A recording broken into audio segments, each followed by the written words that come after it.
Okay, welcome everyone to ILP BLAB. ILP is Institute for Learning Professionals here in Australia, and we try to run events on a regular basis for our members. Who is the ILP? Well, you might ask, we are a membership body here in Australia, L&D membership body, leading industry body for learning development professionals, support a diverse range of professionals, both independent, corporate. We've got a good mix of that, and also RTOs. And what we try to do with the ILP is we help to keep people on top of their game through enhancing knowledge, techniques, sharing research and resources, and offering opportunities to broaden connections. The big thing with the ILP this year, which I'm glad to say, is we're also going to be having our first hybrid sort of international Future of Learning conference. So that we're really excited about that. We're planning for that at the moment, and we're looking to get a lot more people involved in that, and that's going to be really exciting for us. So tonight, the ILP is proud to present Laura Overton from Towards Maturity to discuss the Towards Maturity benchmark study. And Laura, I'll hand over to you. I better tell people who I am, sorry. I'm Con Sotidis is my name. I'm a learning performance consultant and a social learning evangelist, whatever we want to call it anyway, and social learning. So we'll leave it at that. Most people will know me. I'm a Learn Coach on Twitter. You can see there in my little screen there. So Laura, I'll now go to you. You can tell us who you are and what Towards Maturity do. Oh, great. Con, thank you so much for inviting me, and good evening, everybody, or good morning if you're still in the UK. So I'm calling in from Wimbledon, and my name's Laura Overton. I head up Towards Maturity, and we are a benchmarking organisation. We're here to serve the learning and development industry by using evidence to surface great practice that delivers great results. So really, I've been in the learning field for, I think, 30 years, a little bit of hair dye, as you can see, to kind of keep me going through that, but absolutely passionate about what's going on in learning and development, and really passionate about what we can deliver back to businesses and organizations and individuals when we do our job in new and creative and innovative ways. So that's a little bit about me. So, but Con, thank you so much. It's always great to have a conversation with you. Thank you, Laura. I really appreciate that. So let's just dig right into it. We've been doing the benchmark study for a while now. I'm just going to get my my copy of last year's, which I haven't got here, unfortunately. But there's a couple of reports that have been coming out recently, which we've been seeing, and there's been the Making the Impact report. So you can see, Laura, I love my reports. I've downloaded heaps of them. I love those little tags on them. Yes. Can you give us a bit of a glimpse of what we've seen, and also what you're seeing at the moment in relation to what's coming through as some of the data around the global trends in L&D? Yeah, well, our research program goes out around the globe now, and I think even at the moment we're right in the middle of doing the research, and I think something like 40 countries have L&D professionals from 40 countries have kind of taken part. But over the last 10 years, what we've really seen is a shift, actually right around the globe, from senior learning leaders saying, actually, we've got to deliver more for less, we've got to deliver more efficiency, we've got to deliver improved products and services. And we're seeing a shift over the last few years of actually not only doing that, but also going deeper into organizations, understanding that actually we've got a role in shifting the culture of learning in an organization, and really improving business agility, staff engagement, a role in business future. And I think we're really seeing that across the globe. And in fact, early research from this year's program has shown that integrating learning into work has become a real priority, literally everywhere. And certainly anecdotally, when I've been speaking at conferences, I was over with Australia last year and over in America earlier this year, this isn't a theme that's located in Europe. This is a theme that's really bubbling up everywhere. But I think one of the things we're struggling with is how do we achieve that? So we're certainly seeing that as a trend, that our role is going way beyond courses now, Con. Yeah. Well, the good thing you said there, Laura, was we're starting to see the integration of learning into work, and maybe L&D is finally getting it. And I wrote a while ago about I'm mad as hell, I'm not going to take it anymore, because reading your report, Laura, I was sensing that we're still talking about the same things, and we're not getting much traction. So the good news that I'm hearing from you at the moment is that we're starting to probably make some traction into that. We're starting to make a bit of inroads into embedding learning as part of the workplace environment and as part of the workflow.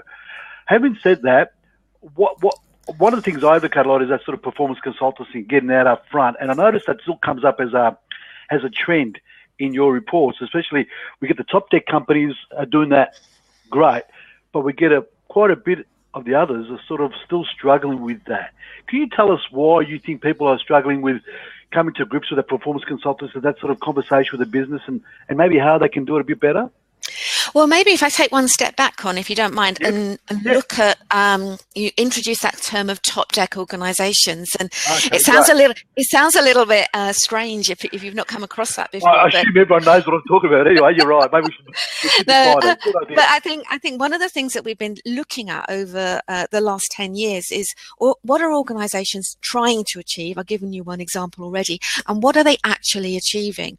And what are the tactics of organisations, of high performing organisations? And what we found, and we measure this using the Towards Maturity Index, it's just a simple index, but what we found, those in the top 10% of that index, the top 10% of actually doing things differently are 8 times as likely to, for example, be influencing learning culture, 5 times as likely to be improving engagement and productivity. So those top 10%, top decile, we call them top deck, they're consistently doing things differently.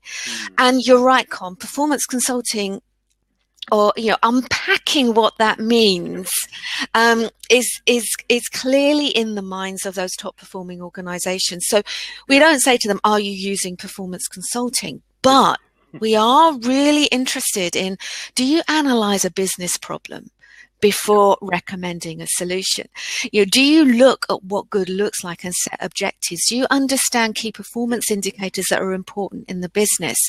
Correct. And, we're finding those top deck organizations are considerably more likely, I think something like 90+% identify key performance indicators alongside the business that they want to improve. And that's the starting point. And that's the key thing. But typically, and it's the same in the UK as it actually is in Australia, it's only about half of us even analyze the problem before recommending the solution. Only half of us. I think it's like 52% in Asia Pacific, 55% on average overall. So, this is you said earlier us making inroads.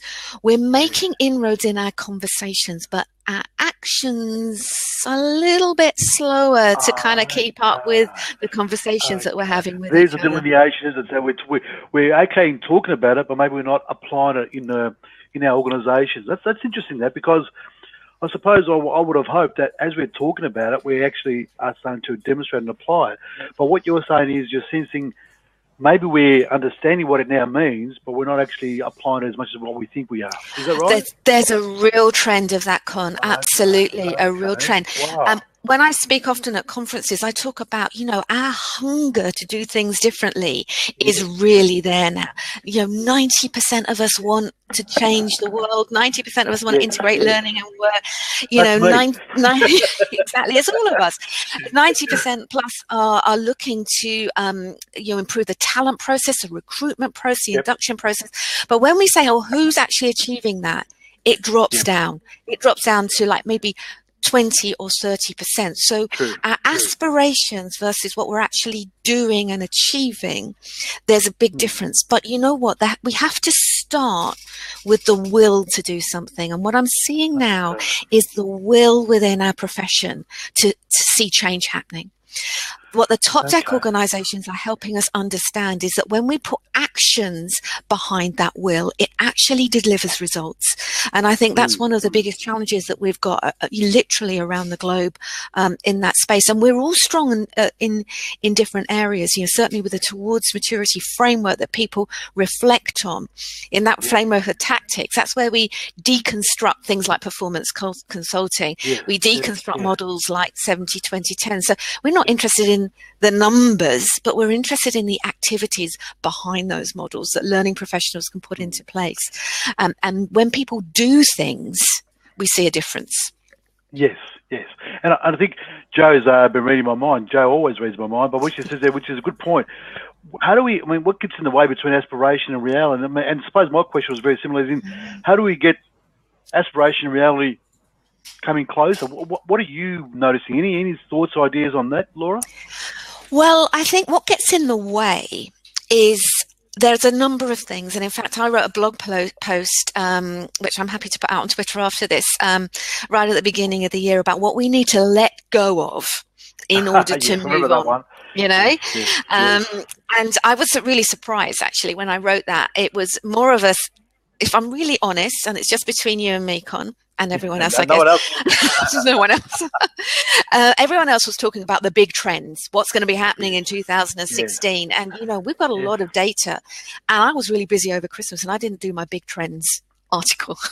And everyone else had got there first. And I'm thinking, okay, well, if they've got there first, I'm not going to repeat this, you know. So I thought, okay, if we're going to achieve what's the aspirations within those trends, we need to let go of things. And I think that's one of the things, you know, there are a number of areas that we need to let go of in order to move on to achieve our aspirations, because they are getting in the way. A couple of them I talked about, we need to let go of our successes in the past. So we may have created the best ever blended learning program. We may have created the best, you know, sort of like a kind of integrated platform and community that did a job at a particular point in time. But when we just keep rolling out what worked in the past without analyzing the problem before recommending a solution, we're kind of our own worst enemy. That was one of the things, you know, we do need to come to each challenge in a fresh way. The other thing that I said we need to be letting go of is our preoccupation. And I'm sorry about this, Con, this is the wrong thing to say. I'm just going to pick up a research, keep going. Yeah, but our preoccupation with return on investment. So, you know, Joe, you're saying here what gets in the way. This is music to my ears, please. This is great stuff. Go, girl. You know, what gets in the way of us really connecting with business and achieving those things is that we believe that we have to have a predefined return on investment analysis to even hint at doing something differently. And it's just not true. What we find in our research is that we need to connect more with business and work in collaboration with business. But if we think we have to have an ROI before we can even have a conversation, that really flags up to us that, you know what, you know, it brings our fear to the forefront. And when we get frightened, we stop talking, we stop challenging, we stop sharing ideas. So we're great at sharing ideas in communities like this with each other, but we need to bring that passion back into our stakeholders, you know, without necessarily fearing that we've got to have all the proof from our own organisation. And Laura, you know what? No, I was going to say that you made a good point, especially the ROI one. And, you know, and sometimes, and you've heard me talk about this, and sometimes I think we focus on the sexy items or those things that are the ones that are little faddies, or, you know, ROI is this little term that's out there that's a fad that some people have exploited. But we are so fixated on it that we just can't let it go, I think, sometimes. And that's why the kind of things that I hear people talking, the things that I want to do is more around that business impact, you know, whether it be the KPIs, whether it be the behavioural indicators in the business, whether it be some leadership indicators. The business collects a myriad of data. I don't think as only professionals we tap into that, or we ask enough questions to identify what is some of the business data collected and how we can use that for our purposes. We go straight to an ROI methodology. Maybe we might do a Kirkpatrick run where we don't really focus on some of the data that's already there and ask the question, hey guys, what kind of data do you collect about your business? How do you determine some of your behavioural performances? How do you measure your leadership performance? How do you measure your absentee rates?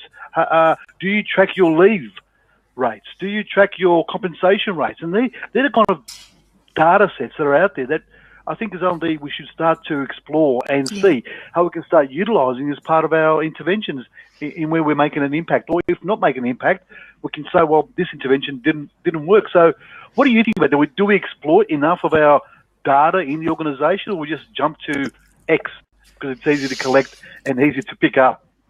Well, we don't exploit the data that's available to us within the organisation.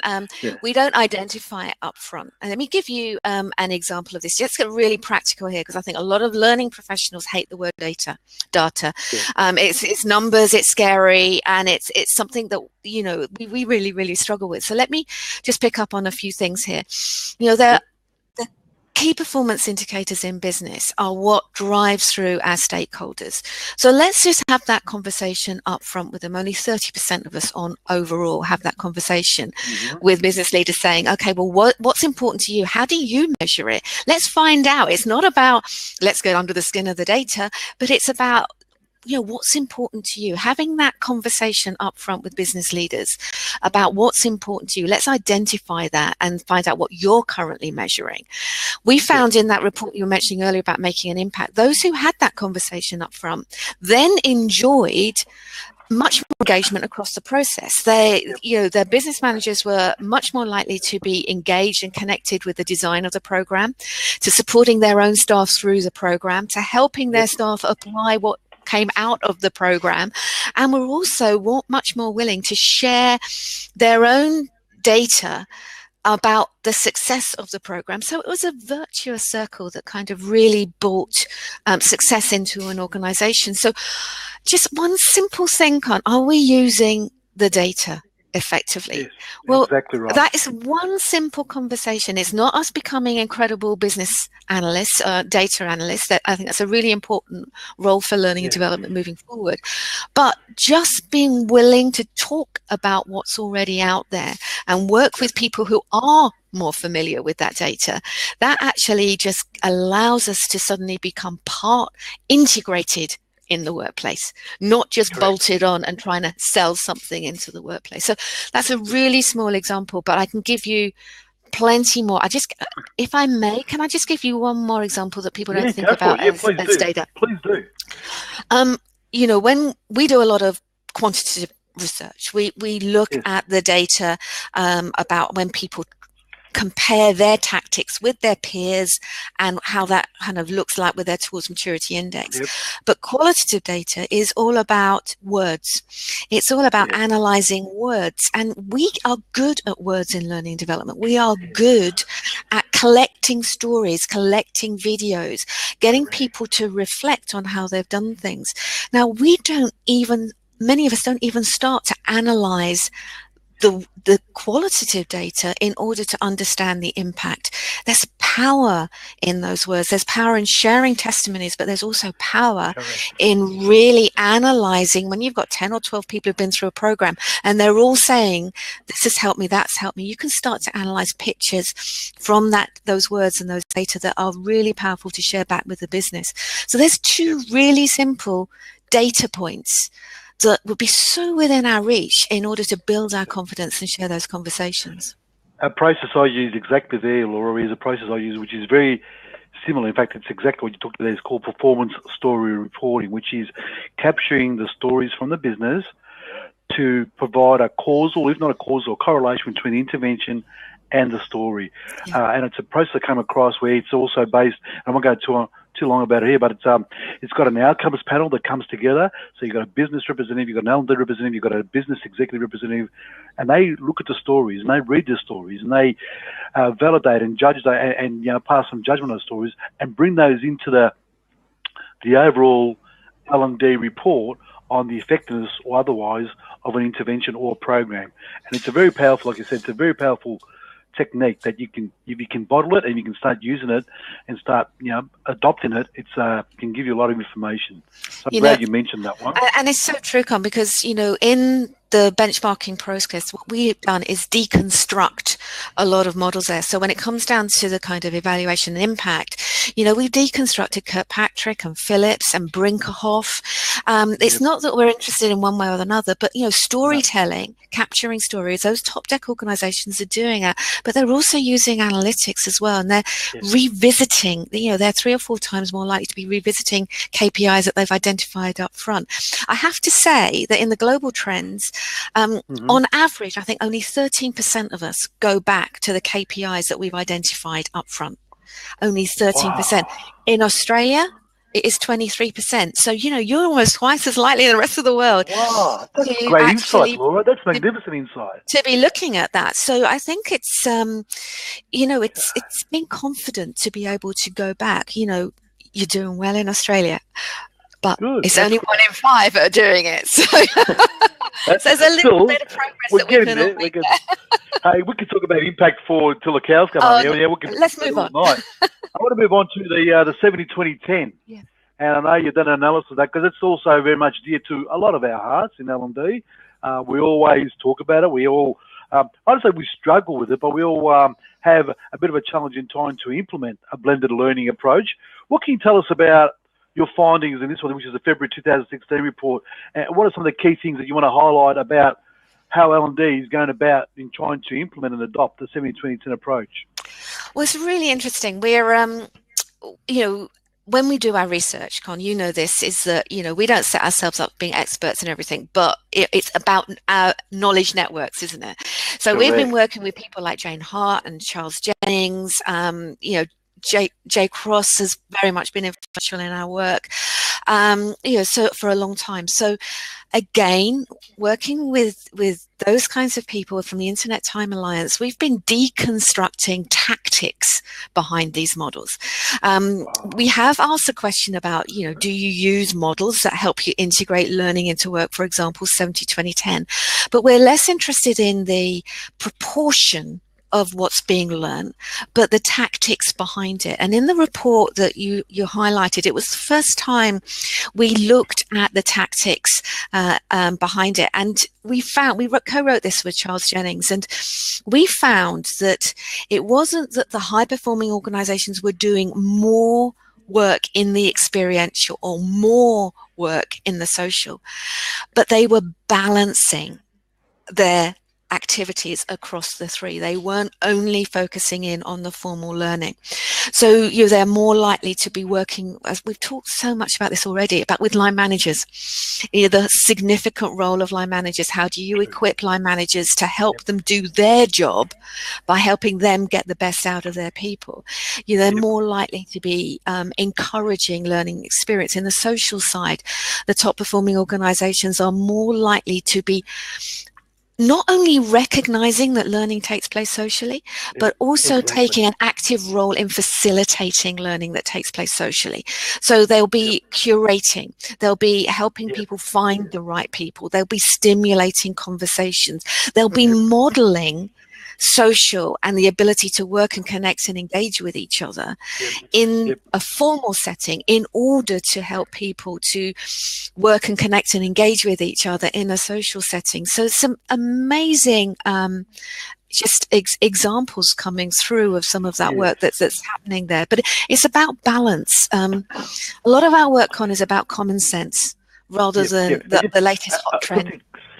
Something close to my heart is this social learning stuff, as you know, and I'm just looking at some of the stats at the top. About the top tech companies, 63% agree that their staff know how to productively work together. 59% agree that staff learn more from each other than course content. That's some great statistics there. Are we capitalising on that?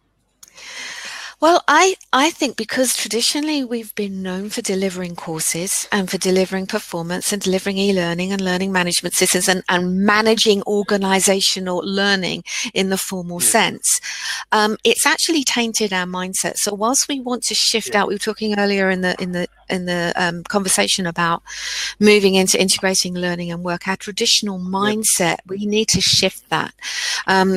The top tech organizations, absolutely, their mindset is starting to shift. It's not perfect. Good. You didn't read out 100% in those stats, did you there, Con? No, on average, it's only about 35% of us who think that learning takes place outside of the formal. So top tech are twice as likely. So we've got some significant mindsets that we need to shift in that space. One of the things that concerns me a lot, Con, is what happens is that when I ask people, what's holding you back? Coming back to your comment earlier, Joe, about what's stopping us to achieve our aspirations. From learning's perspective, the top thing that's coming through in the data this year is nearly 2/3 of us are saying, actually, our staff do not know how to engage and connect in this new way. So we believe... Our L&D own staff? staff. I know they also agree their L&D staff can't do it, but their own staff, their employees, their customers, their learners do not know how to connect and engage. And that's what's preventing their big ideas from taking off. And, you know, Con, we've challenged that considerably over the last 3 years. We've seen that as being very high. So we've gone directly to staff, to learners, to directors, managers, nurses, salespeople, old people, young people in business. And we've said, how are you learning how to do your job? And trust me, they know how to learn what they need to their job, and they're using technology to do it as well. So we've really got to get into this mode of stopping boxing people in because they're not engaging with our solutions, and start to again put our solutions to one side and go out and listen to what people are actually doing today and work out how we can help them do what they're currently doing faster and better. That's when things like the models like 70-20-10 everything start to make sense. They will not make sense if we just take the latest thing and apply it without really understanding our customers. And a lot of this stuff too, especially with the social learning, involves some of that learning technology that's coming in. And I know the Towards Maturity does a bit of a focus on technology, learning technology as a whole. And I recall reading about the shiny toys syndrome and how we tend to focus on the shiny toy and not look at the outcome we desire before we approach that toy. Are we still seeing that in some of the data around our thirst for that new shiny toy, as opposed to thinking about how we want to apply that toy or what the outcome is we desire before we go to acquire that new shiny technology, whether it be an LMS or whether it be a new e-learning platform or e-learning tool? Well, you know, we've looked at the technology. We don't, you know, the heart of our raison d'etre from Towards Maturity is the fact that learning innovation can, when it's done well, can deliver business impact. But we found really early on it was not the tools that people were looking to use that actually made the difference, that gave that correlation back to impact. It was actually their strategies. So in terms of the shiny toys, you know, what we're finding, even in this year's research, the stuff that if you analyze every conference program and every webinar that will be coming right top at the shiny toys, you know, the artificial intelligence, augmented reality, still the mobile, the apps, everything else, when we actually look at, okay, what are people doing right now? What are they experimenting? Are they even aware of it? You know, yes, they're aware of it, but very few people are actually doing things in these new areas at the moment. You know, it's under 10% who are looking at augmented reality from this year's data, from artificial intelligence. Under 2% who are actually saying we've done something and we're actually making it work. Most of those who are looking at it are experimenting. So I think it's really important that we really focus in on what works and what doesn't, but at the same time we need to keep aware of these new things that are coming in so that we can work out whether or not it's something we need to apply when we're analyzing a business problem before recommending a solution. We need to understand the solutions that are there, but not take a solution and go out looking for a problem. Yep. So we'll do, we're going to open it to the panel now. We'll open to the group that's here with us, whether they want to ask a question on the chat, or I know Gail was trying to get on. I accepted Gail, but somehow or other it didn't work. So Gail, I hope you can join us. Join again. Or if anyone else is online, I know there's people like Jeff is online. There's Joe's online.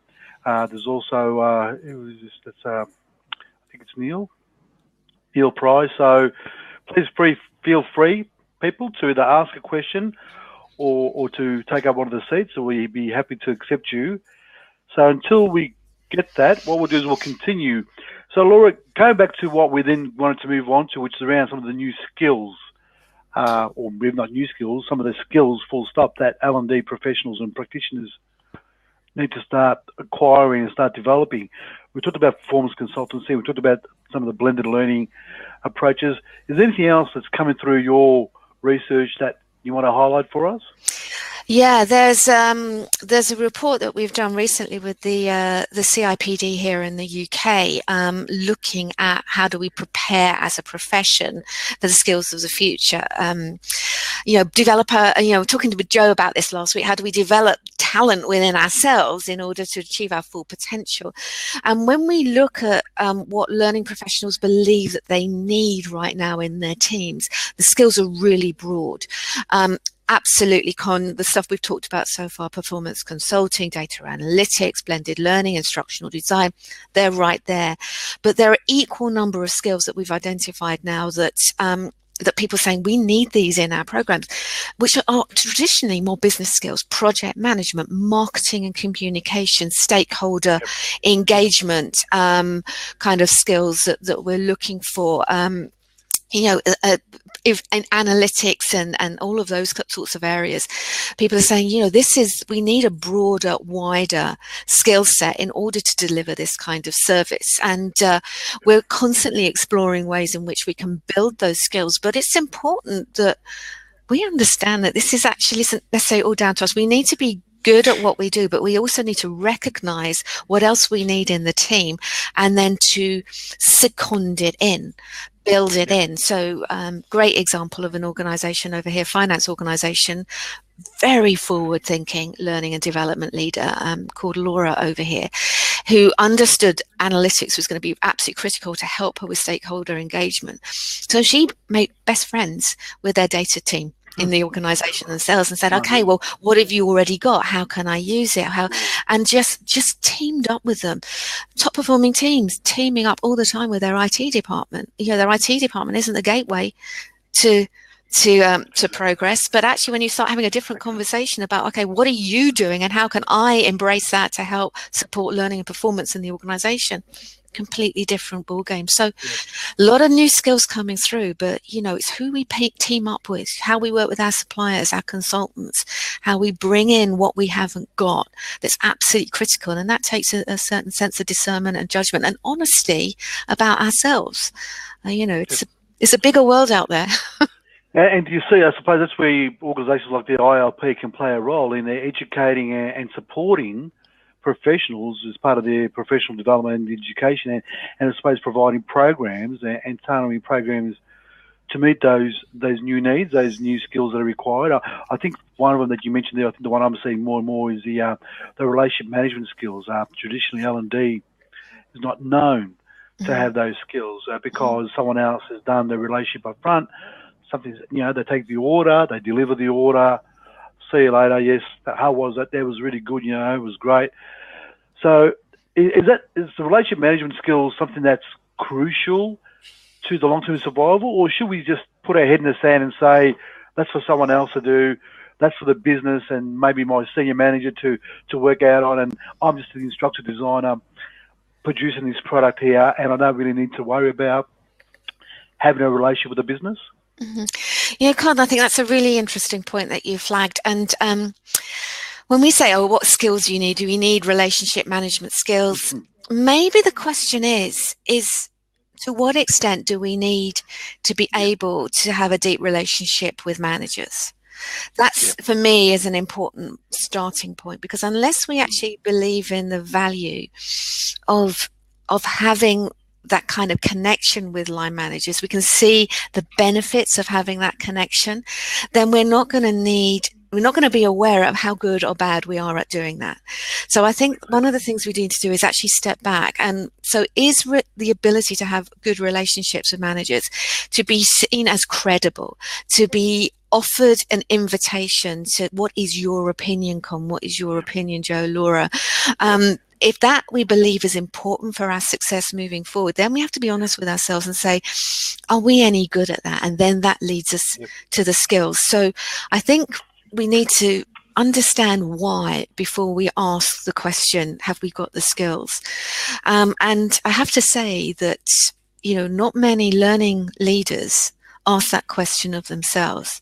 It's something like if I've got the stats here, actually, it's about 29% on average of learning and development leaders audit the skills that they have in-house. Slightly lower in Australia, it's about 27%. But it's on par, around about a third of us. That's sad, Laura. That's pretty sad, given that. Yeah. And that's why there's a lot of talk about if L&D doesn't start doing something, they're going to start being extinct. I suppose if L&D doesn't start developing some of their own internal skills, and I use the analogy of the hairdresser. The hairdresser always cuts their hair last, or they always have the messy hair, when really they're the ones that should be the model going forward. So, it's really sad to see that L&D does not pay as much attention to its own PD as what it probably does to the organisation's PD. Those top performing organisations, not only, they're not perfect, they haven't got all of these skills in-house, but they are twice as likely to have skills in-house around facilitating social and collaboration. You're twice as likely to have those analytics skills, twice as likely to have those skills on performance consulting or stakeholder engagement, marketing, communication skills. So they're active, and they're also, I think 70 or 80% of them are actively investing in the CIPD. It's like pulling your mask down, isn't it? You put your own mask on first before you help other people. Correct. On average, I think it's 1 in 4 learning and development leaders. They've got these high aspirations. They know that they need priority skills. They've identified these skills, but 1 in 4 say that they do not know how their own teams are building their skills. Oh, wow. That's it is quite shocking, and we are going to need to be serious about this moving forward. What disappoints me, Laura, and we're always looking for that sort of paid event, but there's so much out there, as you and I know, and I suppose we're preaching to the converted here, but you got your Twitter feeds, you got your LinkedIn posts, you got your blogs, you got your webinars that ILP and Towards Maturity puts on, and the Learning Consortium puts on, and other organisations put on, and we're putting on more. TJ Wow stuff as well. TJ Wow stuff, that was massive, Joe and the TJ Wow stuff was magnificent. I mean, there's so much out there. Sometimes I think, and I say to people, don't always ask your organisation what it can do for you. Ask also what you can do for yourself. How can you help yourself? And maybe there'll be someone there who can help you make you aware of what are the options that are available. But you've got to actually get involved. I mean, I stay up late on webinars in the UK. I'm not saying everyone else should, but just purely access the replay. It's always there. The replay is there, so you don't have to stay up late, but access the replay. Make an effort to help yourself develop, because there's so much out there which is free, not always paid. You know what, though, Con? I think the issue is here we need to be more intentional about this. I mean, I love the work from Emma Webber in Australia on the transferring learning. We're on this webinar right now. So what is the one idea that each of us here are actually going to take away and we're going to do something about? What are we going to take and put into action? And that's absolutely critical. When we're working with our own teams, and we say, look at the recording, but report back. Tell us the one thing. Who else can actually learn from that? To start to learn how to learn. We have to learn how to share. We have to learn how to collaborate and curate. We have to learn to do that for ourselves so that we can build our skills to prepare us for the future. I just think it's a very exciting time, and it's within grasp. It's within grasp. I mean, it's one of the reasons we do the benchmark. It's another free service, but the benchmark process this time of the year, I think it's open until the end of next week, is a chance to actually, great news, it's a chance to sit down, either individually or with teams, and go, okay, I've got a framework here, I've got questions here. Let me reflect on all aspects of my strategy, all aspects of my tactics. And what we do is that we then analyze that. But just that point of reflection this year, I think 80% of people have been through. So, I think there's about 400 or 500 have been through this year in the last couple of months, have said, just answering the questions has given me new ideas to break through a barrier to deliver a change. And that's before they get their 21-page free personalized report. So it's a free thing. Tell me more about that. Tell me more about that. I think people maybe don't understand what they're getting. So they do the benchmark, and what can people get once they do the bench? Just explain that to us a bit more clearly so people can see the benefit they're getting. Well, what we do is, because a part of our work is not-for-profit work, because we're here to support the industry like yourself, Con, and the ILP. It's about building up confidence, about strength in the industry. So the benchmark process gives you a chance. It takes an hour. So it isn't free in one sense. There's an investment. It's, there's a bit of hard work to actually use the questions to reflect completely independently on all aspects of your strategy. We close this data off. Our head of research is currently on holiday because come the 1st of August, we are seriously into data analysis. We're looking at patterns and trends and everything.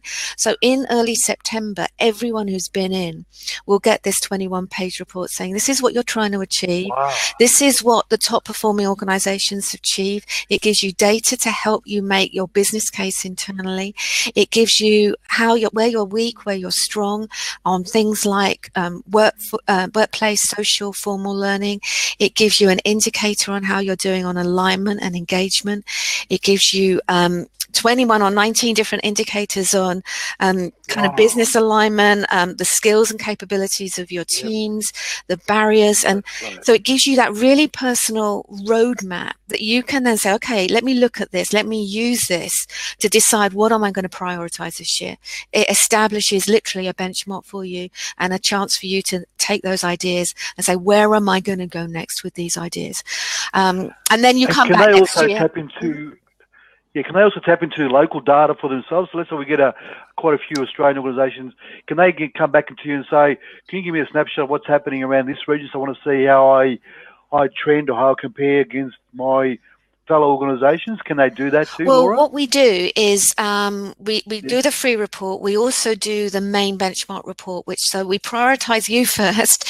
So your free personalised report comes out first. Then in November, we will have an overall industry report, which will give you some indicators around what's happening in the data overall across the globe. I have to point out, though, that everything that goes on in this process is completely confidential. Nobody knows who's come in or whatever. So when we roll up, if there were only 2 people in Australia who came in, that's not the case, actually. We've got a great Australia-New Zealand representation already this year, but we wouldn't cut on data that could identify people in any way. But in our main industry report, we do that. Hopefully there might be an opportunity to work locally with you to actually bring out an Australian report. We did one a couple of years ago, and I know we're trying to make that available for you and for ILP members. So hopefully there'll be a chance to kind of bring something directly out to you as well. That'd be really good. I think that'd be great if we can get that, because that would add value to the industry here locally about what they're doing and just getting a bit of a snapshot about how they see themselves. So I've just got a bit of a cough. Hold on.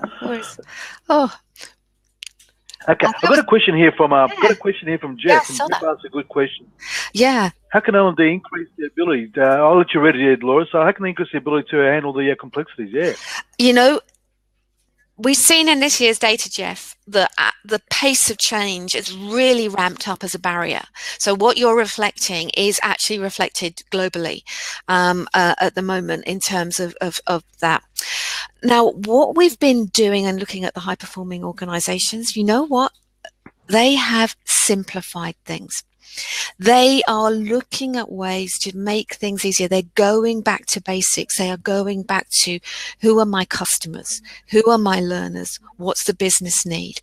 Let me do the thing that is going to be simplest and easiest for my customers. So yes, we need to be aware all of these different things are going on, but basically our role is to bring simple solutions to complex problems. And I think if we understand that, it helps us to identify what is going to be needed. Now, the solution may be more complex, but let's start with the basics and then work out how do we make life easier for our businesses and organizations within business to be able to deliver those results. So that's certainly what we've seen in the data, is actually sometimes making it simpler in this complex world helps us, and it also helps our customers.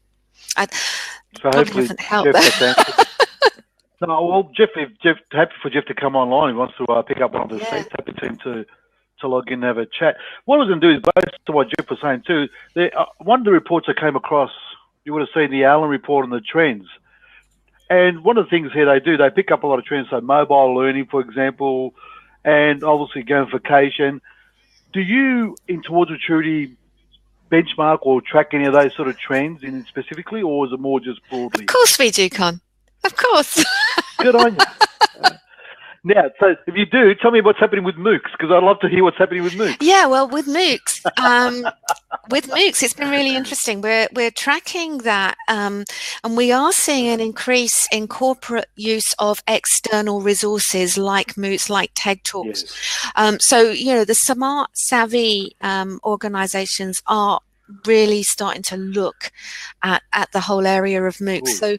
So, I have to point out the top deck organizations are not the ones with the biggest budget, and they are not the ones with the biggest teams, but they are the ones who are looking at the business problem and then what have they got in their portfolio to help support the business problem. So they will be using resources like that and curating them, making it easy for people to connect and engage with them. So definitely we've been tracking that. We actually did a report. I haven't got the link for you, but if you go to tools-maturity.org on our research tab, we did a report on good design in MOOCs and what we can learn from that, because there's a lot of bad press on MOOCs, but actually there's some things that have been doing really well that we need to be thinking about in terms of engagement, strategy, community, all of those different types of things, choice, availability. So I think it's probably lost its cool trend angle. People are talking less about it, but you know, savvy organizations are using what's out there to deliver the skills they need internally. What about the old chestnut M-learning or mobile learning? What are we seeing around that area? Well, we've been tracking that, as you can imagine, for quite some time. And it was a very interesting curve. There was a lot of people experimenting in the very early days. I can't remember exactly the dates. It was quite high, 30-40% of people were experimenting. And then it just completely tailed off. Went down, exactly. I'll never forget that. It went, everyone's chatting about it, and then it all went away. It went horribly wrong. And then the iPhone came out, and we could see absolutely when the iPhone came out, the people who were using MOOCs, it was a steady increase. Not MOOC, sorry, mobile learning or mobiles in learning. And I'll come back to that. Yes, that's the good. Yeah, we're going to clarify that later on. And what we found now is it started to plateau. So it's quite interesting that it's around about 70% of the whole sample are using some kind of mobile in learning. But when we dig in deeper, which Con, you know, we're nosy old people here. When we dig in deeper and say, okay, well, what are you using them for? Mobiles, typically at the moment, it's about taking what we used to do and sticking it on a small screen. Rather than thinking about how do people really use their own mobiles to change their work and their lives, and you know, to support them at that point of need, the use of apps and all of that kind of thing. So that's something that we're looking at. And again, we did a report earlier this year. It wasn't about mobile learning, but it was how do we support learning and performance on the move? And I think we need to start shifting our thinking to about our customers. Where are they? What do they need to do? And how do we use the technology to support them at that point of need? And that's what I say to vendors when they talk to me about mobile learning. I say, well, yeah, I'm more interested about learning on the move as opposed to mobile learning. And it's about the anywhere, anytime, as opposed to the type of device I might be using. So you're right. I think that's where we need to get the clarification, and there's quite a bit of confusion, I might say, and you might be, you know, correct me if I'm wrong, but around when we talk about M-learning and mobile learning, look, at the end of the day, Laura, it's all learning, whether it be e-learning, mobile learning, it's all learning. And remember Alec Macy said, let's drop the first part and just call it all learning. Yeah. At the end of the day, that's what it's all about. So it's more about the delivery, the platform, and all those other things that come with a learning event. Yeah. Definitely. So the other one they identified here, and the one we all seen at the moment, especially with the Pokemon Go, is a sort of what I would call gamification, but there's also that AR, VR.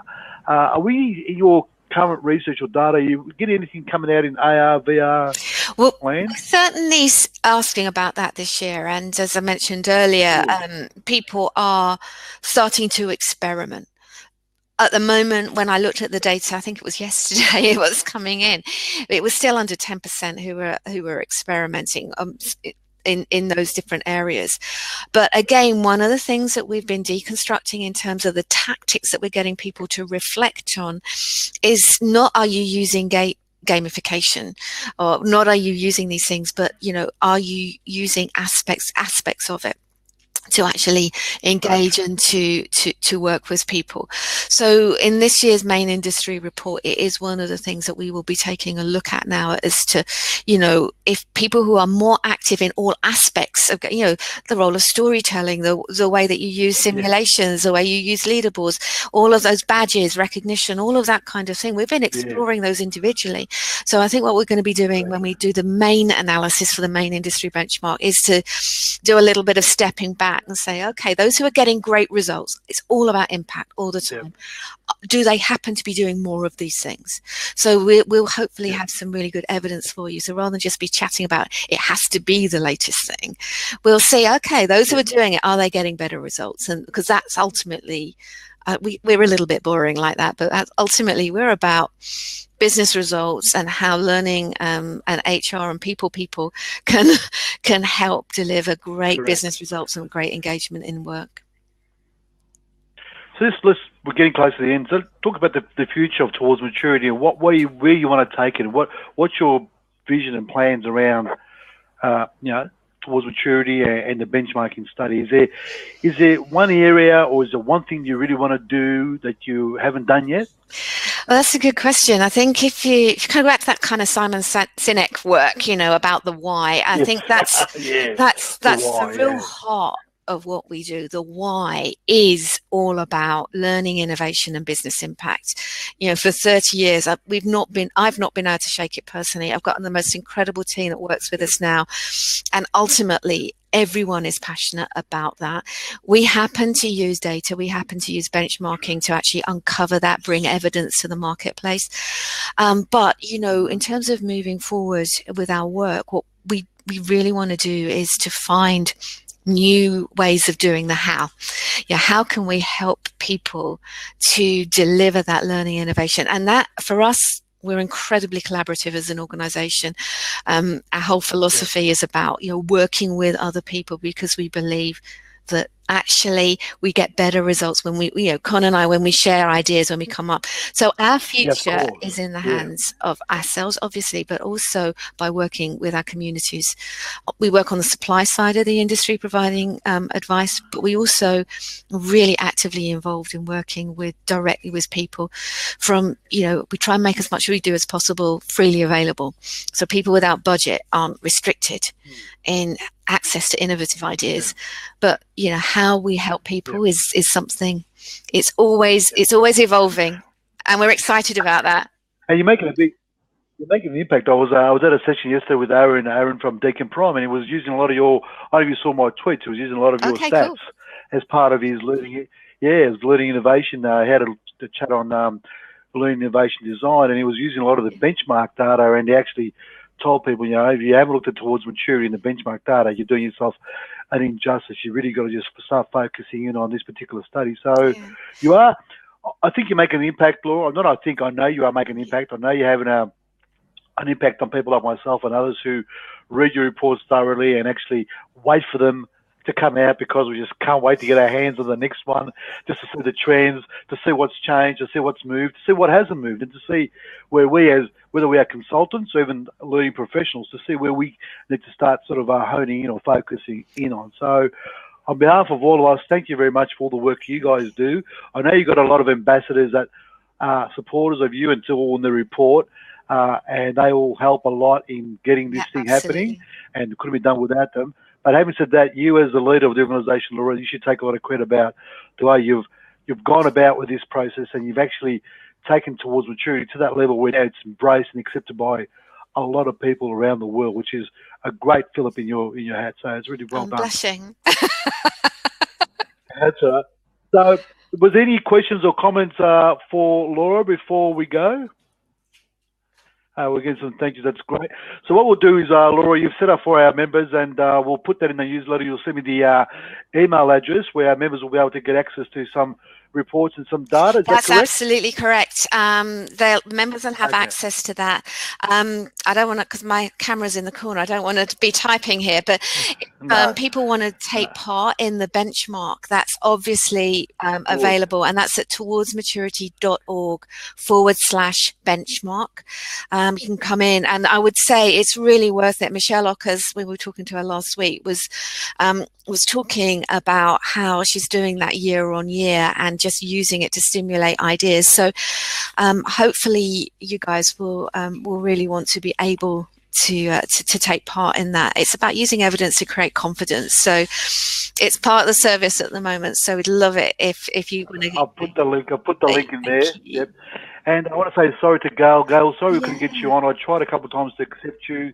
I really apologise for that. So maybe hopefully next time Laura, all I can say is thank you very much. Hopefully we'll get a lot of our members who will receive the newsletter or see the replay or have been out on this particular BLAB and will be able to access and go on and do the benchmark. So thank you from all of us, and thank you on behalf of the ILP here in Australia for taking the time to talk to us, some great insights. I myself have to go back and watch the replay because some of the stuff you said I just need to reflect on and digest. And as you know, I couldn't tweet in BLAB, so I'm going to have to go back and watch it and tweet. Yeah. So that's going to be a bit of an experience. I tell you, I love waking up in the morning and finding out what you guys have been doing in Australia. I'm straight on in Twitter in the morning. It's not popular in my household.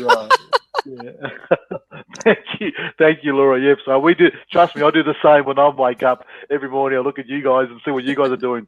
On that note, thank you, everyone. Thanks for our people that joined in today. The replay will be available on the BLAB, and we'll put a link in that in the newsletter that will go out to our members, along with the Towards Maturity benchmark link where people can go in and start benchmarking.